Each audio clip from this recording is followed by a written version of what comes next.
और अब बात पाकिस्तान की, जिसे लेकर प्रधानमंत्री नरेंद्र मोदी ने जो बातें कही थी वो बिल्कुल सच साबित हो रही है। प्रधानमंत्री नरेंद्र मोदी ने कौन सी ऐसी बात कही थी, या कहें कि जिसे आज इस्लामाबाद से लाहौर तक और कराची से लेकर बलूचिस्तान तक पूरा पाकिस्तान देख रहा है और सुन रहा है। प्रधानमंत्री नरेंद्र मोदी का कौन सा भाषण पाकिस्तान में इस वक्त वायरल है? पाकिस्तान की जनता में प्रधानमंत्री नरेंद्र मोदी का ये कौन सा वीडियो है जो ट्रेंड कर रहा है? पाकिस्तान के पूर्व प्रधानमंत्री इमरान खान भी इस वीडियो की बातें कर रहे हैं। प्रधानमंत्री नरेंद्र मोदी ने पाकिस्तान के लिए क्या कहा था, आपको वो पूरी खबर हम आपको दिखाएंगे, लेकिन इससे पहले आज आपको एक वीडियो दिखाएंगे, वो भी पाकिस्तान का। ये तस्वीरें देखिए। वीडियो आपको लग रहा होगा कि कहीं ये किसी आतंकवादी कैंप का, कोई आतंकवादी का वीडियो है। ये वीडियो पीओके का नहीं है कि किसी आतंकवादी के हाथ में बंदूक है और वो हवा में फायरिंग कर रहा है। किसी आतंकी कैंप का नहीं, बल्कि ये पाकिस्तान के लाहौर का वीडियो है। ये पाकिस्तान की स्थिति है कि मतलब पेट में दाने नहीं है और खाने का आटा आउट ऑफ स्टॉक है, लेकिन वहां गोलियां और बंदूकों की कमी नहीं है। आप तस्वीरें देखिए, वहां अनाज के भंडार खाली हैं, लेकिन बंदूक और गोलियों का भंडार भरा पड़ा है।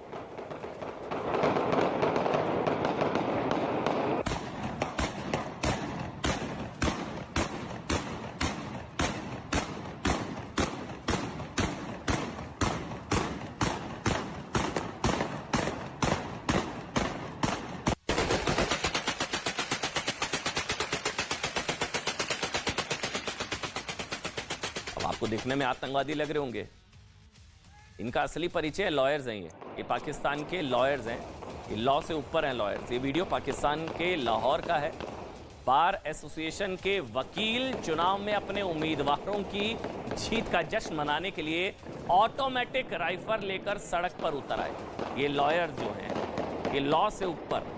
लाहौर बार, पूरी खबर समझिए। लाहौर बार काउंसिल का वार्षिक चुनाव था, लेकिन चुनाव में दो पक्षों में झड़प हो गई।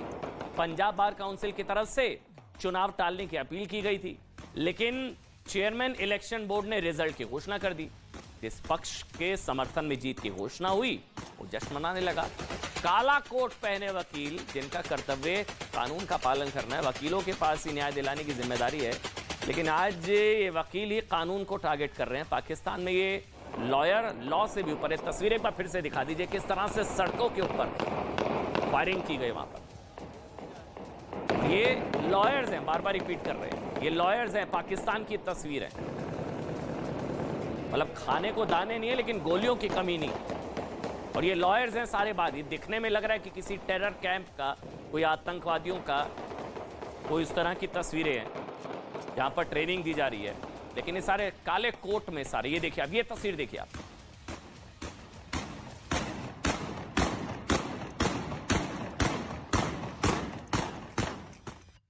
और साथ ही पाकिस्तान में सोशल मीडिया पर प्रधानमंत्री नरेंद्र मोदी का एक वीडियो बहुत वायरल हो रहा है। आज पाकिस्तान की मीडिया में आने वाली हर हेडलाइंस में प्रधानमंत्री नरेंद्र मोदी की बातें हो रही हैं। जनता से लेकर राजनीतिक दल भी प्रधानमंत्री नरेंद्र मोदी की चर्चा कर रहे हैं। पीएम मोदी का ये वीडियो साल 2019 का है। उस वक्त प्रधानमंत्री नरेंद्र मोदी ने जनता से 5 वर्ष का समय मांगा था, लेकिन 4 वर्ष पूरा होने से पहले ही प्रधानमंत्री नरेंद्र मोदी ने अपना वादा पूरा कर दिया। पाकिस्तान से बिना युद्ध लड़े ही पीएम मोदी ने पाकिस्तान को घुटनों पर ला दिया। 4 साल पहले प्रधानमंत्री नरेंद्र मोदी ने क्या कहा था, जिसकी चर्चा आज पूरे पाकिस्तान में हो रही है? सुनिए आप।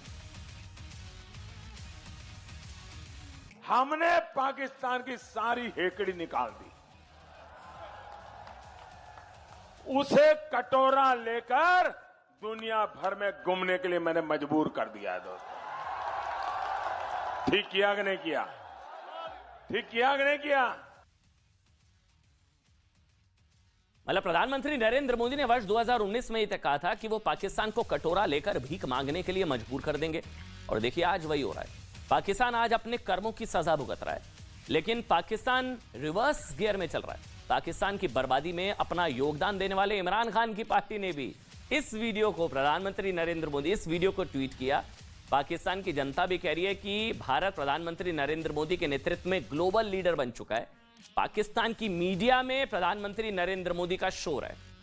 पाकिस्तान के प्रमुख अखबार एक्सप्रेस ट्रिब्यून ने अपने एक ओपिनियन पोल में, मतलब ओपिनियन में लिखा है, ओपेड, ओपिनियन लेख में लिखा है कि प्रधानमंत्री नरेंद्र मोदी ने भारत को एक ऐसे मुकाम पर लाकर खड़ा कर दिया है जहां से भारत का प्रभाव लगातार बढ़ता जा रहा है।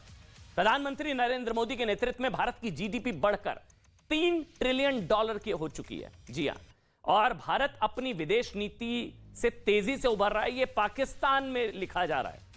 अमेरिका रूस के साथ अपने बेहतर संबंधों का लाभ ले रहा है, लेकिन पाकिस्तान के लोग बस कोसने में लगे हैं। नरेंद्र मोदी को भले ही पाकिस्तान में नफरत की नजर से देखा जाता हो, लेकिन उन्होंने भारत को एक ब्रांड बना दिया है जो उनसे पहले ना उनके अभी तक कोई कर नहीं सका है। ये पाकिस्तान के अखबार में लिखा जा रहा है। देखिए, भारत के मॉडल को दुनिया अपना रही है, यह हर कोई जानता है। वहीं पड़ोसी पाकिस्तान भीख मांगने के मॉडल पर चल रहा है, हम सब जानते हैं। पाकिस्तान में नेता भीख मांगने के मिशन पर है और प्रधानमंत्री से लेकर विदेश मंत्री तक नेताओं की पूरी टोली हाथ में कटोरा पकड़े विदेशों से भीख मांग रही है। वैसे दुनिया के कई देशों ने तरस खाकर पाकिस्तान के कटोरे में भीख भी दे दी है। अब आपको दिखाते हैं कि पाकिस्तान के कटोरे में कहां से कितनी भीख आई है। उसके बाद हम आपको बताएंगे कि क्यों पाकिस्तान में हर जगह मोदी की डिमांड हो रही है। वो वीडियो और पूरा एनालिसिस। सऊदी अरब ने पाकिस्तान की मदद के लिए पाकिस्तान के कटोरे में डाले हैं $1 अरब। यूएई ने पाकिस्तान पर तरस खाकर $3 अरब देने का वादा किया है। चीन ने पाकिस्तान की मदद के लिए $10 करोड़ की अतिरिक्त मदद देने का वादा किया है। अमेरिका ने पाकिस्तान की मदद के लिए $10 करोड़ की राशि देने की बात की है और ब्रिटेन भी पाकिस्तान को अतिरिक्त 90 लाख पाउंड की मदद कर रहा है। इसके अलावा इस्लामिक बैंक ने $4 अरब और वर्ल्ड बैंक ने पाकिस्तान को $2 अरब के कर्ज देने की घोषणा की है। बच्चे भूखे हैं रोटी से। बच्चे भूखे हैं रोटी से। तो आगे आटा नहीं मिला। नहीं, मैं कहता हूँ मोदी 5 साल हमारे यहाँ पे लगा लेता तो शायद हमारा भी मुल्क सवार देता। हमने 2 काम किए, एक बच्चे पैदा किए हैं और एक सोसाइटी बनाई है। हिंदुस्तान के जो मुसलमान हैं वो सोच रहे हैं कि अच्छा हुआ हम पाकिस्तान नहीं गए। पाकिस्तान में अब प्रधानमंत्री नरेंद्र मोदी ही आखिरी उम्मीद बचे हैं। पाकिस्तान रो रहा है और अपने नेताओं को कोस रहा है। पाकिस्तान की जनता आज रो रही है। भूख, महंगाई ने उनके पेट पर लात मारी है, लेकिन उससे ज्यादा उन्हें दुख है कि पाकिस्तान को आखिर बनाया ही क्यों? उनका जन्म पाकिस्तान में क्यों हुआ? कहाँ याद है, इतने के तंग है, खुदा की कसम हम लोग कहते हैं मौत आ जाए वो बेहतर है। दुनिया के सामने पाकिस्तान के प्रधानमंत्री कटोरा लेकर भीख मांग रहे और पाकिस्तान की जनता एक वक्त की रोटी के लिए आपस में जानवरों की तरह लड़ रही है।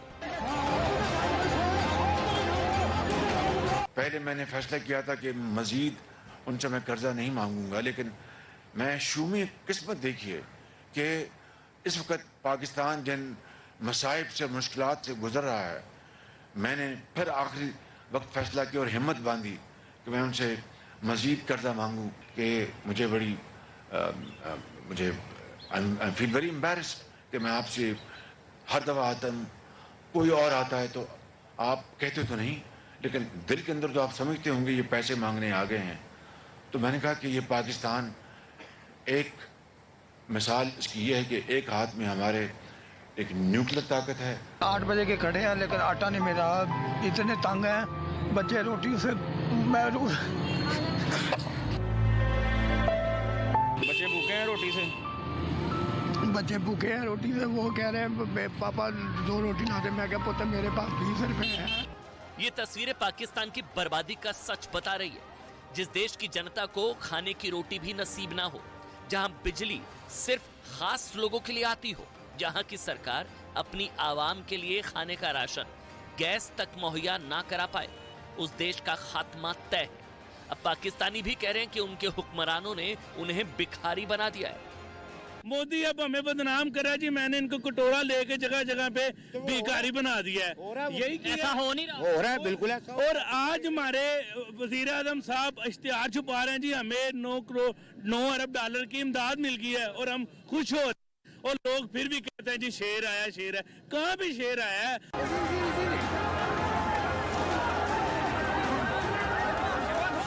बलूचिस्तान में आटे के लिए गोलियां चलानी पड़ी, सेना को वहां लोगों को कंट्रोल करना पड़ा। आप ये देखकर समझ सकते हैं कि पाकिस्तान की स्थिति कितनी भयावह हो चुकी है। लोग परेशान हैं, मर रहे हैं, खुदकुशी कर रहे हैं। और सुबह से शाम तक थोड़े से आटे के लिए कतार में है। कोई आटा खरीद भी ले तो वो जिंदा घर पहुंच जाए, इसकी गारंटी नहीं है। पाकिस्तान में महंगाई का अंदाजा इससे लगाया जा सकता है कि आटा 180 रुपए प्रति किलो, सरसों का तेल 532 रुपए, दूध की कीमत 190 रुपए प्रति लीटर, प्याज 225 रुपए प्रति किलो तक पहुंच गए हैं। एलपीजी सिलेंडर 10,000, एक कप चाय 50 रुपए। पाकिस्तान में आज गरीब हो या अमीर, सभी महंगाई की चक्की में पिस रहे हैं। घर का चूल्हा जलाने के लिए लोगों के पास गैस सिलेंडर तक नहीं है। हालत यह है कि प्लास्टिक की बड़ी थैलियों और बोरियों में गैस भरकर लोग अपने घर ले जा रहे हैं।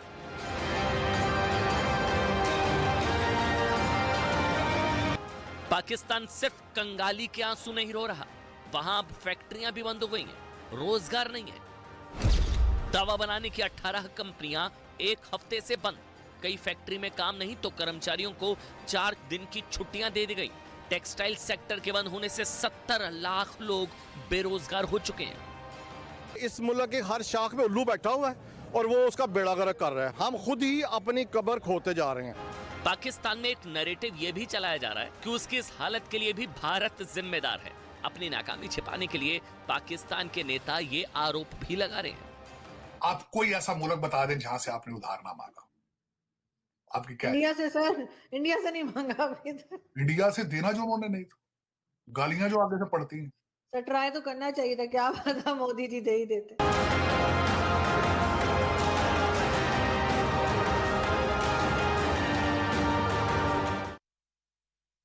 वैसे समझे कि स्थिति की वजह खुद पाकिस्तान की सरकार है। हैरान हो जाएंगे आप जानकर कि पाकिस्तान साल 2022 और 23 में सेना पर 57,482 करोड़ रुपए खर्च करने वाला है। सेना का बजट है 57,482 करोड़ सेना का। लेकिन देश में कृषि पर जानते हैं कितना खर्च कर रहा है? 600 करोड़। यानी कि हथियारों का बजट कृषि से 91 गुना ज्यादा है। अब समझिए ना, जिस देश में हथियार प्राथमिकता होंगी, जहां अनाज की जगह गोलियों की खेती होंगी, उस देश का ये हाल नहीं होगा तो फिर क्या होगा? आगे बढ़ते हैं और अब हम आपको प्रधानमंत्री नरेंद्र मोदी का ट्रिपल आर दिखाते हैं। RRR। जी हां, मोदी के RRR में पहला आर है रण। ये रण है 2023 में होने वाले 9 राज्यों के विधानसभा चुनाव और 2024 के सबसे बड़े चुनावी रण यानी कि लोकसभा चुनाव। दूसरा आर है रणनीति, जिसकी जरूरत 9 राज्यों और करीब 500 दिन बाद होने वाले लोकसभा चुनाव में पड़ेगी। और तीसरा आर है रोड शो। और बीजेपी ने आज इन 3 आर यानी कि रणनीति और रोड शो प्रधानमंत्री नरेंद्र मोदी के नेतृत्व में उस पर काम शुरू कर दिया है। आज से दिल्ली में बीजेपी की राष्ट्रीय कार्यकारिणी की बैठक शुरू हो रही है। 2 दिन की राष्ट्रीय कार्यकारिणी की शुरुआत से पहले दिल्ली में प्रधानमंत्री नरेंद्र मोदी का रोड शो हुआ। ढोल नगाड़ों के साथ भव्य रोड शो हुआ। दिल्ली के पटेल चौक एनडीएमसी के कन्वेंशन सेंटर तक पीएम ने करीब 1 किलोमीटर, तस्वीर आपके सामने, प्रधानमंत्री नरेंद्र मोदी का जो रोड शो हुआ, दिल्ली में बीजेपी की राष्ट्रीय कार्यकारिणी का उद्घाटन किया। और आज से शुरू हुई बीजेपी की राष्ट्रीय कार्यकारिणी में प्रधानमंत्री नरेंद्र मोदी, राष्ट्रीय अध्यक्ष जेपी नड्डा और इसके अलावा गृह मंत्री अमित शाह के अलावा 35 केंद्रीय मंत्री, 12 राज्यों के मुख्यमंत्री, सभी राष्ट्रीय नेता और सभी प्रदेशों के बीजेपी अध्यक्ष, बड़े स्तर पर यह बैठक है। 2 दिन चलेगी, सभी तमाम नेता शामिल हो रहे हैं। राष्ट्रीय कार्यकारिणी का रोडमैप क्या है, यह समझने के लिए आपको आज बीजेपी के 2 नेताओं के बयानों को बहुत ध्यान से सुनना चाहिए। केंद्रीय गृह मंत्री अमित शाह ने आज कहा है कि नरेंद्र मोदी ही 2024 में प्रधानमंत्री बनेंगे और बीजेपी अध्यक्ष जेपी नड्डा ने कहा है कि बीजेपी के लिए 2023 महत्वपूर्ण है और पार्टी को 2023 में होने वाले 9 राज्यों में जीत दर्ज करानी है। यानी कि आप ये कह सकते हैं कि बीजेपी ने 2023 की लड़ाई और 2024 की तैयारी शुरू कर दी है। राष्ट्रीय कार्यकारिणी में बीजेपी 2023 और 2024 के लिए विनिंग स्ट्रेटेजी बनाने के लिए इलेक्शन वॉर रूम तैयार कर चुकी है। हम आपको आगे बताएंगे कि 2023 में होने जा रहे 9 राज्यों में चुनाव 2024 के लोकसभा चुनावों के 20% हिस्से पर चुनाव कैसे हैं। लेकिन पहले आपको समझना चाहिए कि 23 की लड़ाई, 24 की चढ़ाई के लिए मोदी का माइक्रो प्लान क्या है।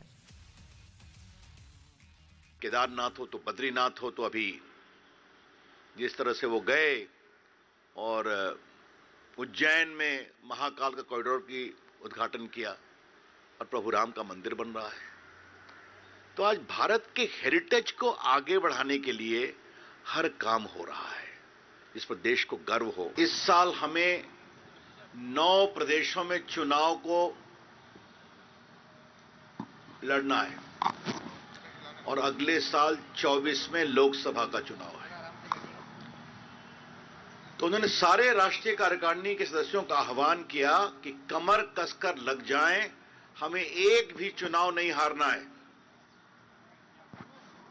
जो 9 विधानसभा के चुनाव होने वाले हैं उसमें एक में भी अपनी हार नहीं होनी चाहिए। आज विकसित भारत और स्लेवरी के जो पूरे दुर्भाग्यपूर्ण अतीत को समाप्त कर रहा है, उसका सबसे बड़ा प्रतिमान है राजपथ की जगह कर्तव्य पथ। राजपथ 75 इयर्स चला। अब इसको ऐसे समझिए कि 2024 के लोकसभा चुनाव के लिए करीब 16 महीने यानी कि करीब 500 दिन का वक्त बचा है। 2023 में होने वाले 9 राज्यों के चुनावों की डेट शीट धीरे धीरे आने वाली है और 2023 से लेकर 2024 तक बीजेपी ब्रांड मोदी के भरोसे है। बीजेपी की राष्ट्रीय कार्यकारिणी का आगाज प्रधानमंत्री नरेंद्र मोदी के रोड शो से हुआ। इससे पहले 1 दिसंबर को प्रधानमंत्री नरेंद्र मोदी का अहमदाबाद में रोड शो हुआ। 46 दिन 4 रोड शो 46 दिन में, जिसने गुजरात में बीजेपी की भव्य जीत का रोड मैप डिसाइड कर दिया था।